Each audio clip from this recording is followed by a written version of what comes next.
주 예수의 나라 곧 빨리 왔으면 정말 좋겠네요.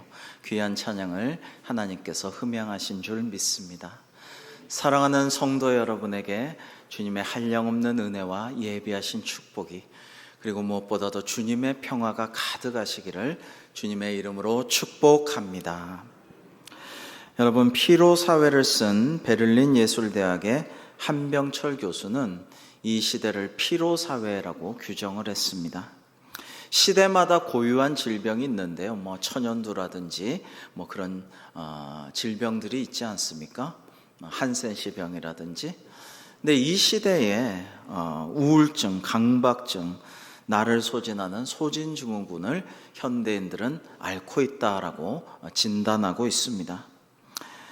지금은 피로사회라서 높은 사람일수록 더 바쁘고, 바쁜 것을 스스로 자랑스러워하고, 그리고 과거 규율사회와는 달리 난 할 수 있어 이런 생각을 하면서 계속 자기를 몰아붙이고 있는 시대라는 것입니다. 그래서 현대인을 위한 처방으로서 한 교수는 심심해져라, 일부러라도 심심해져라 라고 말하고 있습니다. 그리고 그 시간에 사색을 하여라. 좀 머뭇거리는 능력도 배양하고 생각할 줄도 알고 돌이킬 줄도 알아야 한다라고 현대인들에게 조언하고 있습니다. 요즘 이 젊은이들은 멍 때린단 말을 참 좋아하는데요. 그 참 지혜로운 면이 있습니다. 가만히 물을 보면서, 호수나 물을 보면서 물멍 때리고, 그냥 이 모닥불 가만히 불 보면서 불멍 때리고, 이 물멍 불멍이 참 정신적으로 좋다라고 합니다. 여러분, 우리에게는 또 사색하는 것, 묵상하는 것, 그러면서 기도하는 것, 그래서 하나님을 만나는 것이 진짜 치유의 방법임을 알고 있죠. 이제 7, 8월 휴가 기간인데요. 정말 해외 나가고 싶은데 해외 나가기가 또 전쟁이나 여러 가지 때문에 힘드네, 코로나니 원숭이 두창 때문에 힘드네, 그런 거를 답답해하기보다는 나를 찾아 떠나는 여행을, 그리고 하나님과 만나는 그런 깊은 내면의 시간들을 좀 확보하시면 어떨까 싶습니다. 오늘 말씀을 우리 세 가지로 나누어서 그 의미를 집중해서 살펴보고자 합니다. 첫 번째는 하나님 말씀 앞에 우리가 서야 합니다라는 것입니다. 탈무드에 나오는 유명한 이야기인데요. 두 사람이 굴뚝을 청소하러 갔다가 나와 보니까 한 사람은 얼굴에 검댕이 좀 묻었고요, 한 사람은 얼굴이 다행히 깨끗했어요. 근데 두 사람 중에 한 명만이 세수를 했다면 누가 세수를 했을까라는 것입니다. 여러분, 누가 세수를 했을까요? 검댕이 묻은 사람이 빨리 씻었으면 좋겠는데 그게 아니고, 검댕이 묻은 사람은 상대가 얼굴이 깨끗하니까 괜찮지 하고 안 씻었고요, 얼굴이 깨끗한 사람은 검댕이 묻은 사람의 얼굴을 보고 씻어야겠다라고 그 사람이 씻었다는 이야기가 있습니다. 여러분, 무슨 이야기냐면 자기 자신을 비춰보려면 맨날 내가 생각하고 내가 판단하는 나로서는 안 된다라는 거예요. 자신을 객관적으로 볼 수 있는 사람이 없습니다. 그렇기 때문에 우리는 또 남을 바라볼 때도 마찬가지임을 깨달아야 돼요. 우리는 남을 늘 비판하거나 정죄하거나 나보다 엄격한 잣대로 바라보기가 쉽습니다. 나한테는 관대하면서 말이죠. 그래서 우리가 이상적인 것은요, 하나님 말씀을 거울로 해서 나를 비춰보고 나를 돌아볼 줄 알아야 되겠고요, 남을 바라볼 때는 주님의 마음으로, 그 주님의 사랑과 긍휼의 마음으로 남을 바라볼 때 하나님께서 기뻐하실 줄로 믿습니다. 내 기준으로는 안 돼요. 신앙인은요, 내 기준이 아니고 하나님의 말씀을 기준으로 삼아서 모든 것들을 행동하고 생각하고 판단하고 말하고 실천해야 하는 것입니다. 여러분이 하나님의 말씀을 이 정경이요, 위경이나 외경, 가짜 성경 말고 정경을 뭐라고 하냐면 카논이라고 하는데, 이게 기준이란 뜻입니다. 무엇의 기준이요? 나의 삶의 기준, 나의 언행과 생각의 기준, 이게 나의 기준이라는 의미가 성경이란 말 안에 포함이 되어 있습니다. 여러분, 오늘 말씀 유명한 히브리서 4장 12절과 13절의 말씀을 같이 한번 읽어 보시겠습니다. 시작. 하나님의 말씀은 살아있고 활력이 있어 저의 날선 어떤 것보다 예리하여 혼과 영과 및 관절과 골수를 찔러 쪼개기까지 하며 또 마음의 생각과 뜻을 판단하나니 지으신 것이 하나도 그 앞에 나타나지 않음이 없고 우리의 결산을 받으실 이의 눈앞에 만물이 벌거벗은 것 같이 드러나느니라. 아멘. 여러분, 하나님의 말씀은 살아서 생동력이 있습니다. 이 성경 말씀도 우리가 은혜로 받고 믿음으로 들여다보고 영적인 안목이 열리면 살아있음을 알게 돼요. 수천 년 전에 굳어있고 죽어있는 문서가 아니라는 것입니다. 예수 그리스도 하나님의 말씀 그 자체이신 하나님의 말씀, 예수님 역시 우리가 기도할 때 음성 들려주시고 역사하시고 우리를 인도하시고 살아계십니다. 설교자를 통해 해석해서 성도들에게 주어지는 설교 말씀 역시 하나님의 말씀인데요, 우리가 믿음으로 아멘으로 화답하고 잘 받아들이고 그 말씀을 되새기고 실천하면 우리 삶에서 생동할 수가 있게 하나님이 역사하시는 것입니다. 여러분이 하나님의 말씀은 살아있고 활력이 있으며 좌우에 날선 어떤 검보다도 예리해서 우리의 영혼과 우리 관절과 골수와 우리 모든 것들을 통찰하신다라고 말씀하십니다. 여기에 나오는 이 검은요, 양날검이에요. 로마 제국의 병사들이 쓰던 검입니다. 우리나라의 긴 검이나 또는 환도 같은 칼하고는 다른 것입니다. 긴 창으로 싸우다가 로마군들은 백병전을 할 때 허리에 찬 양날검을 뽑아서 적군의 몸통에다가 쑤십니다. 그렇게 쑤셔 넣은 칼은 좀처럼 빠지지를 않아요. 양날이 예리해서 스며들듯이 적의 몸에 확 꽂혀 들어간 다음에는 잘 빠지지 않아서 치명상을 입히게 만들어 줍니다. 여러분, 이 양날검, 로마 군대 양날검처럼 하나님의 말씀은 예리하고 모든 것을 통찰하신다라고 말씀하시는 것입니다. 그 하나님의 꿰뚫어 보시는 앞에서 우리는 피조물로서 창조자의 앞에서, 주관자 앞에서, 나중에 심판하실 분 앞에서 우리의 모든 것들이 낱낱이 드러난다. 엑스레이 선보다도 더 모든 것을 하나님께서 감찰하시고 진단하신다라는 것을 알 수가 있습니다.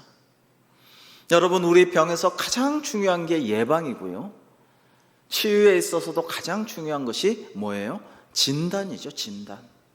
진단을 잘 하면은 죽을 사람도 살아요. 근데 진단을 잘못하면은 살 사람도 죽어요.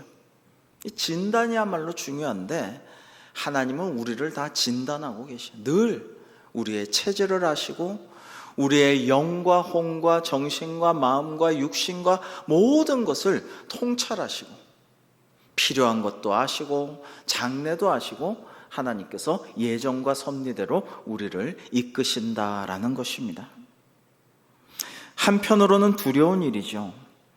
바리새인들은 예수님을 속으로, 겉으로는 안 하고 속으로 비난했다가 예수님께 들켰어요. 예수님이 누구십니까? 하나님의 말씀이시기 때문에 이 양날검보다도 통찰하시는 예수님께서 바리새인과 서기관들이 속으로 비난하는 것을 다 알으셨어요. 하나님을 속이려고 들었던 아나니아와 삽비라의 불순한 의도도 다 성령님께서 밝혀내셨습니다. 그러니까 두렵죠. 그러나 한편으로 이것은 우리에게 기회입니다. 우리가 누군가와 관계할 때 나의 모든 것을 모르고 있다고 생각하고 가식적이기 쉬워요. 위선을 부리기도 쉬워요. 괜히 폼 잡기도 쉬워요. 하나님께는 그런 것이 하나도 필요가 없어요. 나를 너무나 다 잘 아셔요. 과거의 나도 아시고 내가 잊어버린 것도 아시고 내가 모르는 나도 아시고 내 마음의 깊은 것도 다 아셔요. 저 오은영 박사님보다 하나님이 훨씬 더 잘 내 마음을 아시고 내 자식들의 마음을 나는 모르지만 하나님은 아시고 그리고 내 미래가 어떻게 펼쳐질지도 하나님이 아시고 바른 길로 인도하여 주십니다. 여기에 우리의 희망이 있어요. 하나님 앞에 부끄러워하지 말고 두려워하지 말고 속이려고 하지 말고, 하나님은 만홀히 여김을 받는 분이 아니시므로, 속임 당하시는 분이 아니시므로 우리는 하나님 앞에 다 내어놓고 다 고하고 하나님 앞에 숨김없이 낱낱이 아뢰면서 하나님의 도우심을 구하면, 그리고 우리의 일상 가운데 큐티하면서 말씀 듣고 말씀 읽으면서 성경 공부하면서 하나님의 말씀 앞에 우리가 바로 서는 그런 사람이 될 때에 이것은 우리에게 기회라는 것입니다. 코로나가 기회예요. 일종의 기회입니다. 위기예요. 위험하지만 기회입니다. 하나님의 말씀을 더 사랑하고 이렇게 성경 필사하고 정교인이 하나님 말씀 영상으로 보고 정말 하나님의 말씀만이 우리의 희망이요 우리에게 구원이다라는 것을 깨닫고 말씀에 집중하는 기회를 주셨잖아요. 하나님께서 주신 놀라운 은혜요 기회라는 것입니다. 여러분, 우리가 도움을 구할 때 누군가가 도와줍니다. 간절히 구걸이라도 할 때 누가 우리에게 동전이라도 줍니다. 근데 내가 아무것도 아닌 양, 나 괜찮다고, 나 늠름하다고, 누가 나를 동정하지 말라고, 나 잘 살고 있다고 그렇게 하면 아무도 나를 안 도와주죠. 아픈 줄도 모르고 힘든 줄도 모르고 괴로운 줄도 모르죠. 그러나 하나님 앞에서 우리가 이렇게 허세를 부릴 필요가 하나도 없다라는 것을 우리는 기억해야 합니다. 여러분, 이러한 시기에 우리는 하나님의 도우심을 구해야 돼요. 말씀 읽고 말씀 듣고 말씀에 집중하고 말씀 공부하고 기도해야 할 때인 것입니다. 두 번째로, 위기의 순간 우리에게 큰 대제사장이 계십니다. 오늘 본문인 히브리서는요, 기독교로 개종한 유대인 성도들을 위해서, 유대교인이었다가 기독교인이 된 유대인들을 위해서 구약의 율법과 각종 제사 제도들이 신약의 예수 그리스도에게서 어떻게 새롭게 은혜롭게 성취되었는가를 실증적으로 보여주는 변증적인 성격을 띤 서신입니다. 그래서 이 히브리서를요, 어떠한 신약의 성경보다 구약 성경 구절이나 구약의 제사 제도가 많이 언급되었으므로 신약의 레위기 혹은 유대교에 대한 기독교 변증서라고 부르고 있습니다. 여러분, 로마 제국 치하의 유대교에서 개종한 초대교회 기독교인들은요, 많은 위험에 노출되어 있었습니다.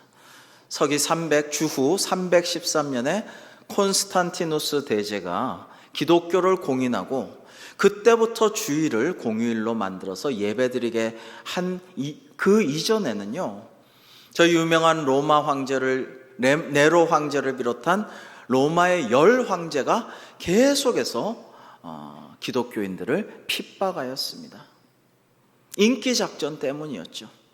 기독교인들을 원망하고 화재의 원인이 기독교인들이 불질렀다 그러고, 기독교인들을 사자밥이 되게 하고, 기독교인들을 고문하고 가둬놓고 십자가에 매달고, 이렇게 하면 로마 시민들이 좋아하니까 파퓰리즘의 근원 일환으로 그렇게 많이 하였습니다.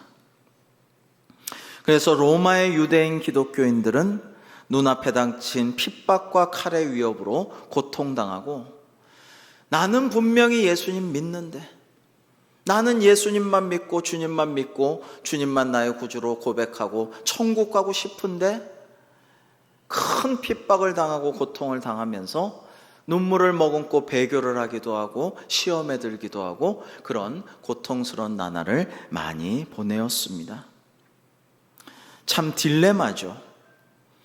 예수님 안에서 영원히 사는 길을 선택하면 당장 나나 우리 주변 사람들, 내 가족들이 끔찍하게 순교해야 하는, 죽음을 맛봐야 하는 상황이 놓였고, 그렇다고 그 두려움과 협박과 고통에 굴복해서 예수님을 안 믿게 되면, 예수님을 부인하는 배교자가 되면 영원한 심판을 당하고 천국에 가지 못할 텐데라는 그러한 생과 사의 이중의 딜레마에서 많이 고민들을 하였죠. 이러한 갈림길에 놓여서 신음하는 로마의 유대인 그리스도인들에게, 그 삶의 현장에 있는 신자들에게 오늘 히브리서는 이렇게 말씀하고 계십니다. 우리 14절 말씀을 같이 한번 읽어 보시겠습니다. 시작. 그러므로 우리에게 큰 대제사장이 계시니 승천하시니 곧 하나님의 아들 예수시라. 우리가 믿는 도리를 굳게 잡을지어다. 아멘. 여러분, 제사장은 하나님과 우리 죄인을 중재하는 역할을 하는 게 제사장의 임무죠. 여러분, 구약에서 이스라엘 백성들은 자기들이 죄가 많은데 이걸 어떻게 할까? 이거를 이제 율법에 따라서 1년에 한 번 대속죄일 날 지성소로 대제사장이 들어가서 제물을 바치면서 모든 백성들의 죄를 사하여 주옵소서 하면 그때 하루 1년의 죄를 하나님께서 사하여 주셨다라고 믿고 그렇게 1년씩 살아갔습니다. 그런데 히브리서는 우리에게 큰 대제사장이 있다고 말씀하십니다. 그냥 보통 대제사장이 아니라 큰 대제사장이에요. 이분은 누구시냐? 승천하시니 곧 하나님의 아들 예수시라라고 말씀하십니다. 여러분, 승천하신 이라는 분은 무슨 뜻이냐면요, 이 땅에 계시지 않고 이 땅에 계셨으나 하늘로 올라가신 분이라는 거예요. 그분은 누구시냐? 하나님의 아들 예수님이시라고 말씀하는 것입니다. 하나님 아들로서 하늘 보좌에 하나님 우편에 앉아 계시다가 우리를 위하여서 성육신하여 이 땅에 오신 그이, 그리고 그분께서는 우리를 위해서, 믿는 자들을 위해서 십자가에 달려 돌아가셨죠. 그리고 부활 승천하셔서 원래 계신 그곳으로, 본향으로 하늘로 다시 올라가셨습니다. 그분을 굳게 붙잡으라라고 말씀하고 있는 것입니다. 여러분, 우리도 궁극적으로는 천국 가서 주님과 함께 천군 천사와 함께 먼저 가신 믿음의 선배들과 함께 영원히 하늘에서 왕노릇하며 행복한 삶을 누리는 영생구원이 우리의 목적이죠. 우리 인생에서 몇십 년 사는 게 우리의 목적은 아니에요. 이게 궁극적인 우리의 도달점은 아닙니다. 그러나 우리 힘으로는 땅에 있는 인간이 하늘 위로 올라갈 수가 없어요. 하나님을 뵐 수도 없는데 하나님을 뵈면서 천국에서 같이 살 수도 없어요. 자, 이걸 어떻게 할 수가 있느냐? 곧 승천하신 이이신 하나님의 아들 예수를 믿는 것으로, 예수님을 굳게 믿는 그것으로 우리가 천국 시민이 될 수 있다라는 것을 여기서 말씀하면서 격려하고 있는 것입니다. 사랑하는 성도 여러분, 예수님이 하나님의 아들이시라는 것, 참 하나님이시라는 것, 한때 우리 곁에 오셔서 이 땅에 사셨지만 다시 하늘로 올라가신 하나님이신 예수님께서 우리에게 구원의 약속을 주셨다는 것, 십자가에 달려 믿는 자마다 구원하여 주셨다는 것이 우리에게 굉장한 안도감을 주고 큰 위안이 됩니다. 왜냐하면 신성을 가지신 참 하나님이시기 때문입니다. 우리 인간은 수시로 변해요. 그래서 사실은 계약서 쓰고 지장 써도 소용없어요. 맘먹고 약속을 어겨버리고 도망다니고 이러면 대책이 없어요. 어떻게 할 수가 없어요. 인간은 끊임없이 변화되는 존재예요. 나도 나 자신을 못 믿어요. 그러나 하나님은 변치 않으시고 영원하신 분이며 약속을 어기시지 않으시는 분입니다. 이게 우리에게 크나큰 믿음의 근거가 되는 것입니다. 민수기 23장 19절은 그래서 이렇게 말씀하시죠. 하나님은 인생이 아니시니 시건치 않으시고 인자가 아니시니 후회가 없으시도다. 어찌 그 말씀하신 바를 행치 않으시며 하신 말씀을 실행치 않으시랴라고 말씀하고 있습니다. 그래서 14절에 우리가 믿는 도리를 굳게 잡을지어다라고 시험 가운데, 환난 가운데, 핍박 가운데 있는 성도들에게 이렇게 강하게 권면하고 있는 것입니다. 우리가 믿는 참된 하나님 예수님, 큰 대제사장이신 주님을 믿고 의지하면서 그분 붙잡고 천국으로 올라가 구원받으라라고 말씀하고 있는 것입니다. 여기서 굳게 잡는 것의 원어 크라토메는요, 힘을 다하여 집요하게 잡고 달라붙어 있으라라는 의미입니다. 예수님의 옷자락을 정말 믿음으로 간절한 마음으로 붙잡듯이 혈루병 여인이 다른 모든 사람 개의치 않고 예수님의 뒤로 가서 예수님의 옷가에 살짝 손을 대었던 그 심정으로 주님을 딱 붙잡고 놓지 말고 주님께 붙어 있으므로 구원을 입으라라고 말씀하고 있는 것입니다. 여러분, 여기에 우리의 해답이 있는 것입니다. 그 큰 대제사장은 우리를 불쌍히 여기시고 우리를 도와주실 분이라고 말씀하십니다. 우리 15절 말씀을 같이 한번 읽어보실까요? 시작. 우리에게 있는 대제사장은 우리의 연약함을 동정하지 못하실 리가 아니요 모든 일에 우리와 같이 시험 받으신 이로되 죄는 없으시니라. 아멘. 여러분, 우리의 연약함을 그 큰 대제사장 되신 예수님께서는 동정하지 못하실 이가 아니요. 무슨 말이에요? 정말 동정해 주시고 불쌍히 여겨 주시는 분이라는 말씀이에요. 모든 일에 우리와 똑같이 시험을 받으신 이로되 죄는 없으시다. 그러니까 우리 형편 사정을 모르시는 분이 아니에요. 여러분, 입원해 봐야 입원한 분의 심정을 알죠. 아파봐야 진짜 아파본 분의 마음을 알죠.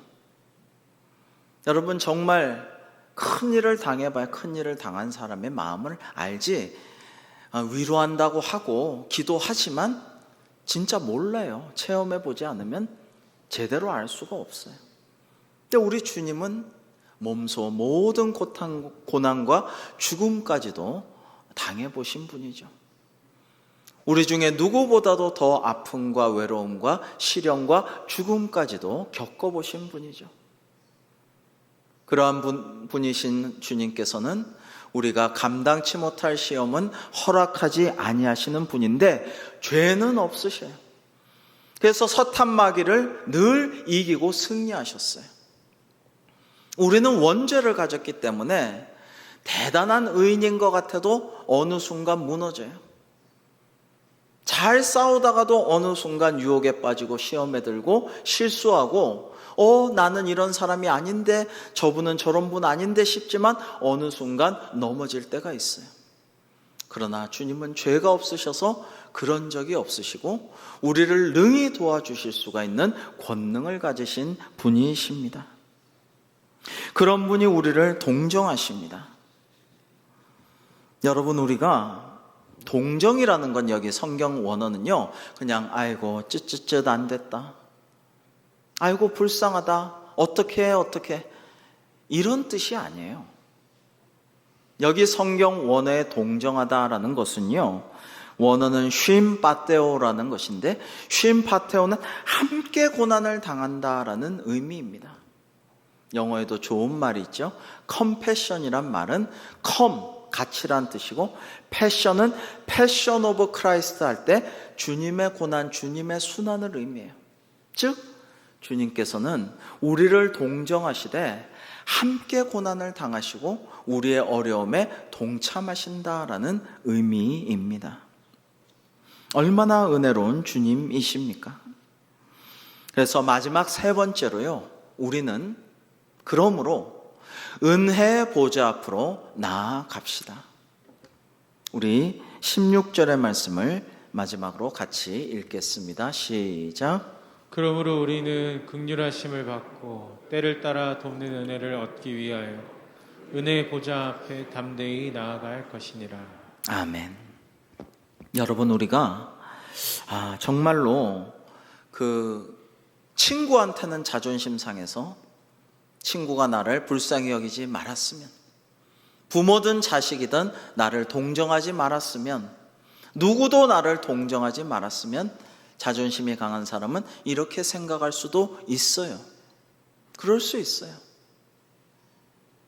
그러나 우리가 하나님 앞에서 뭘 숨길 게 있으며, 우리가 하나님 앞에서 뭐 폼 잡을 게 있으며 허세 부릴 게 있으며 대단한 척 할 것이 있겠습니까? 우리는 우리를 긍휼히 여기시고 우리를 동정하시는 큰 대제사장이신 하나님이 계심에 감사하며 주님 앞에 나의 모든 것을 다 내어놓아야 할 것이에요. 다 아뢰고요, 다 고하고요, 그리고 말씀드려야 될 거예요. 주님, 도와주세요.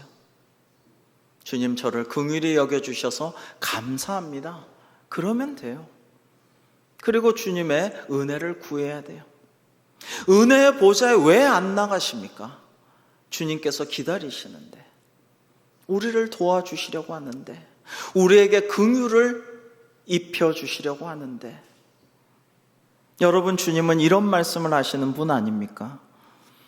너희 목마른 자들아 물로 나오라. 돈 없는 자도 오라.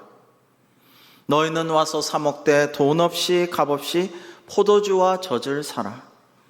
그렇게 말씀하시고 초대하시는 분이 아니십니까?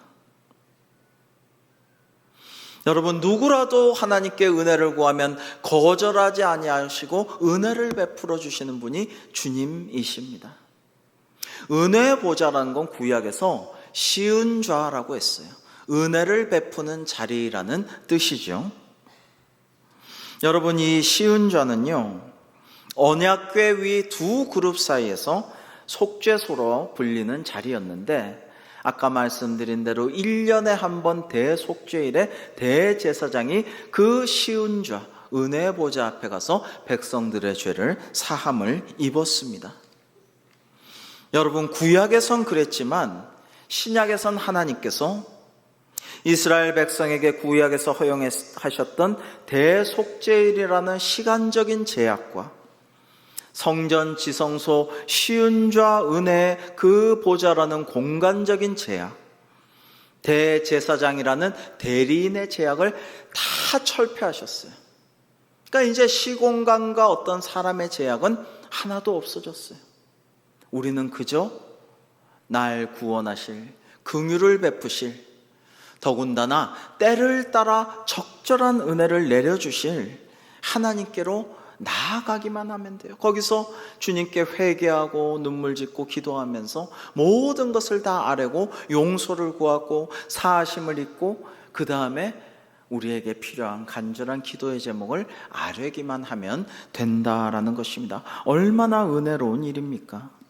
근데 왜 우리가 나아가지를 못하냐는 말씀입니다. 우리 인생에 다 때가 있죠. 신앙생활에도 때가 있습니다. 모든 것에 가장 중요시되는 것은 사실 타이밍이죠. 그런데 하나님께서는요, 때를 따라 은혜를 받기 위해서, 때를 따라 주님께서 도우시는 그 은혜를 얻기 위해서 은혜의 보좌 앞으로 담대히 나아가라고 우리에게 권면하고 계십니다. 옛날 미국 보스턴시에 그 스트로사라는 청년이 있었는데요, 바턴이라는 거상을 찾아가서 이런 부탁을 합니다. 제가 워싱턴가에 소매상을 하나 차리려고 하는데 좀 얼마를, 이 액수를 좀 빌려주세요 라고 말을 합니다. 너무나도 담대하게 눈빛을 빛내면서 꼭 갚겠습니다, 도와주세요 라고 요청을 했습니다. 근데 이 청년에게는 담보물이 없었어요. 그래서 바턴은 담보물이 없이는 돈을 빌려주지 않는 것이 원칙이죠. 돌아가시오 하고 청년을 되돌려 보냈습니다. 근데 이 거상 바턴은 자꾸만 스트로사라는 청년이 자꾸만 떠올랐어요. 그 담대하게 빌려달라고 하면서 눈을 빛내면서 꼭 갚겠다고 저를 꼭 도와주시면 후회하지 않을 거라고 하던 그 모습이 자꾸 생각이 났습니다. 그래서 바터는 주변의 만류에도 불구하고 적지 않은 액수를 이 청년에게 빌려주었어요.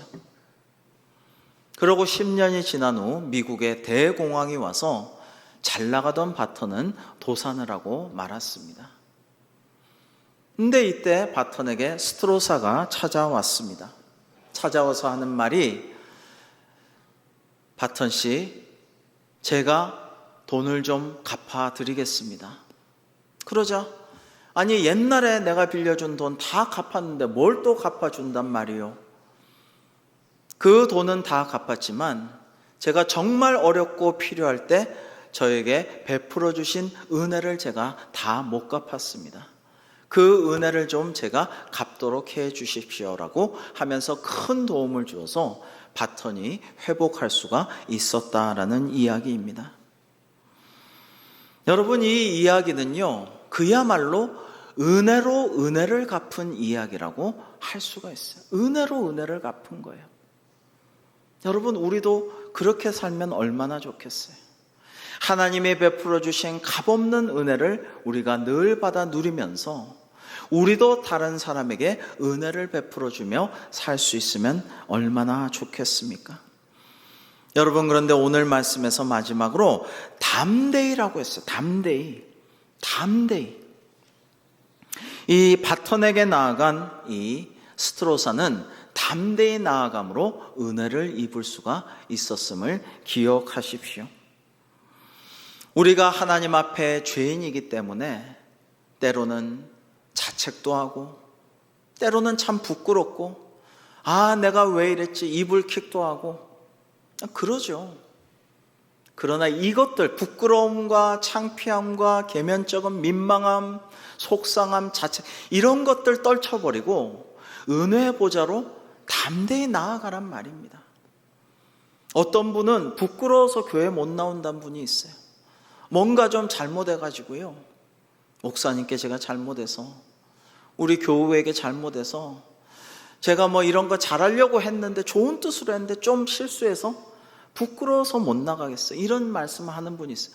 하나님이 얼마나 안타까워하시겠습니까? 저도 너무 안타까운데, 좋은 뜻으로 좋은 동기로 좋게 하다가 뭔가 좀 뜻대로 안 되고 실수했으면요, 괜찮은 거예요. 아니, 좋은 거예요. 하나님이 다 칭찬하실 일들이에요. 그거 남 보기 부끄럽다고, 목사님 보기 부끄럽다고 안 나오면요, 저는 말할 것도 없고 하나님 보시기에 너무나도 안타깝고 가슴 아픈 일이 아닐 수가 없습니다. 사랑하는 성도 여러분, 어려운 때입니다. 힘든 때이죠. 그러나 부끄러워 마시고, 자책하지 마시고, 괴로워하지 마시고, 끙끙 앓지 마시고, 주님의 은혜의 보좌 앞으로 담대히 나가셔서 하나님이 미리 주려고 다 예배하고 계시고 여러분을 기다리고 계신 그 은혜를 받아 누리는 저와 여러분 될 수 있기를 주님의 이름으로 축복합니다. 기도하시겠습니다. 하나님 아버지, 저희가 담대히 주님의 은혜 보좌로 나아갈 수 있는 것은 저희가 완전해서가 아니라 예수님의 십자가 보혈의 공로 때문에 저희와 하나님 사이를 중재하신 큰 대제사장, 영원한 대제사장 되신 예수님 때문임을 믿습니다. 저희를 은혜의 보좌 앞으로 늘 초대해 주시는 하나님께 감사하며, 이제 더 이상 저 자신이 모든 것을 하겠다는 생각을 버리고 저희의 연약함과 나태로 주님을 찾기보다 나 자신이, 저희 자신이 앞섰던 모든 것들을 용서하여 주시고 이제는 은혜의 보좌로 초청하시는 주님의 음성에 부응하여 주님 앞에 나아가게 하여 주시옵소서.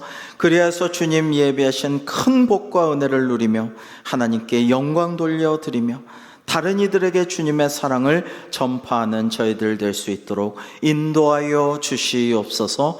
예수님의 이름으로 기도하옵나이다. 아멘.